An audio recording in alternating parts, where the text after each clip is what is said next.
Hello from the Crystal Coast. This is Pastor Kevin, encouraging you to run with endurance the race that God has set before you. It's Thursday, January the 5th, 2023.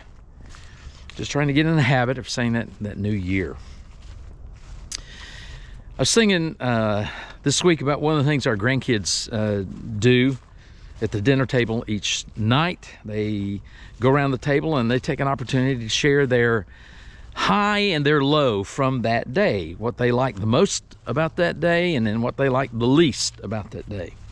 And when we have an opportunity to go visit with them, be with them, they include us in that, and we get to share our highs and lows from the day. I was thinking that'd be a great habit. That'd be a habit worth developing as we get into this new year. I was thinking about that. And this week at our staff meeting, I asked our staff to share with us what their high was during the Christmas season. And it was so encouraging to hear them talk about how God was working in their lives, especially during a season that we all know can be really stressful for families.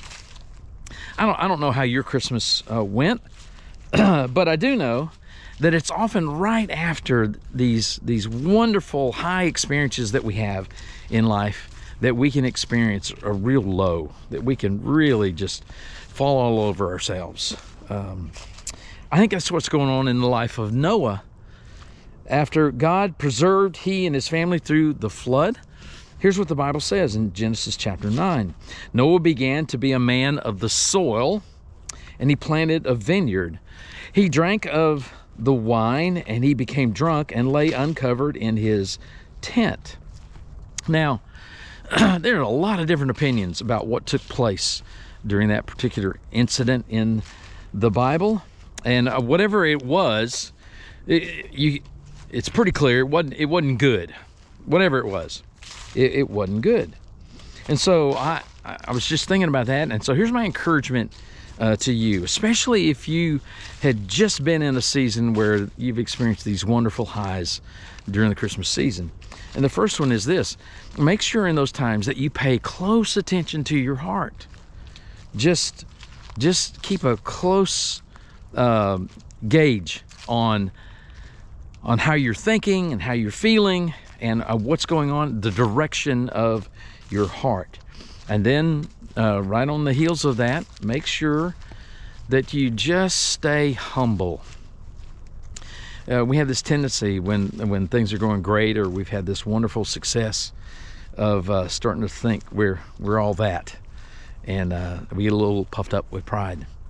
And that's usually when we experience that great low in life. So stay humble, and then during those seasons when things are going great, even then, be more intentional.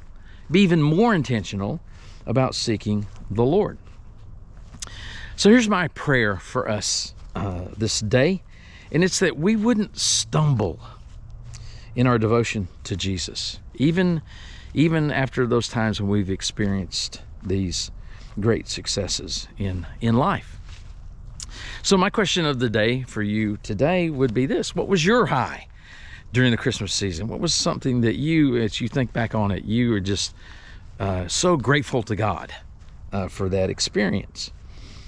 It's not too late. It's the first week of January. It's not too late to start a Bible reading plan, to read through the Bible in this year. And I would love to invite you to join me on that journey, reading through the Bible in a Bible reading plan called the Bible in a Year. It's put out by the Ligonier Ministries on the YouVersion app. And so I invite you to join me on that journey and to enjoy the journey that God's got you on this year for His glory. And if you are on the Crystal Coast, I look forward to seeing you in one of our worship gatherings this coming Sunday morning.